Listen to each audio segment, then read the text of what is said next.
And then my wife showed me the news and she was like, is this going to impact your business? I looked at it and I thought, okay lah, it's probably going to blow over in about 2 to 3 months. Famous last words, right? Hi, I'm Joseph and I'm the founder and CEO of Vouch, and this is 6 Questions With. My day-to-day work schedule isn't really regular, but I would say it's more of a weekly schedule, where at the start of the week, what I'll do is I'll sync up with the different teams about what's going to happen for that week, what happened the week before, and then we will set out the goals for that week and we execute on it.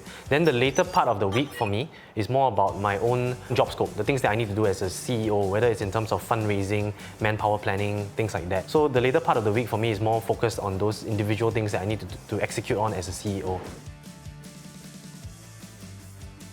If you implement a digital concierge or a digital guest experience platform, you will lose that human touch. What we've found is that that's entirely untrue, because there are so many tasks in a hotelier's job, and when you automate those away, that means that they can actually take the time to improve the way the guest feels about the hotel, to make their guest experience more memorable. One of the hotels that we worked with during the pandemic, they were really stretched in terms of labor, and after we deployed our product on site, they were able to free up their staff's time so that they could make personalized cards for their guests, each and every one of their guests, and I think the guests really appreciated it. If you're a guest and you stay at this hotel and they do something special like that for you, you remember your stay there, and it actually impacts the way that you think about the hotel, whether you want to come back later on to stay at the same hotel, because you remember the things that the staff do for you. You're not going to remember like, oh, this staff picked up my call and they took my order right. No one cares about that, right? But people care about how the experience makes you feel. And by freeing up the staff away from the menial activities, it gives them the opportunity to do things like that. When I first heard about the pandemic, I was in Bangkok on holiday with my wife and one of my daughters, right? And then my wife showed me the news and she was like, is this going to impact your business?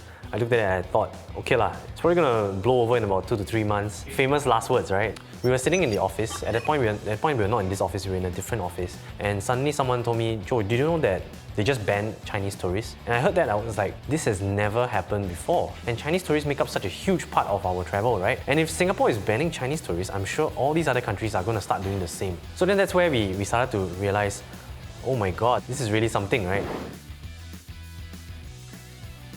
We started thinking, okay, where in a crisis is there going to be money that can be spent? And we realized that the government was a great place. And so what we did was we started an attractions team to actually start to target many of the attractions in Singapore, which are actually government funded, and do projects for them. Our current clients, the hoteliers, were probably not going to be able to pay us for quite a while. Hospitality is a relationship-driven business. If we do right by them, at the end of the pandemic, they will do right by us. If they're not going to get room revenue, then they're probably going to be looking at ancillary revenue like from their restaurants or their spas. So we pivoted our product a little bit, where we took our food and beverage module, the contactless dining module, and we said, let's open it up for deliveries and takeaways. And we provided that free to all the hotels in Singapore. And that proved to be a pretty good move, because as we helped them through this pandemic, by the end of 2020, we were able to convert most of them into paying customers. Maybe we could have gone a bit more aggressive on it. So if we could have found a bit more funding during that period, we could have been more aggressive with the way that we approach the markets, both for attractions and hospitality, so that at the end of it all, we could have a larger payoff. But then no one would have known that those would have turned out as well as they did, right? So to be honest, I'm really not sure I would change anything, even if I could go back in time.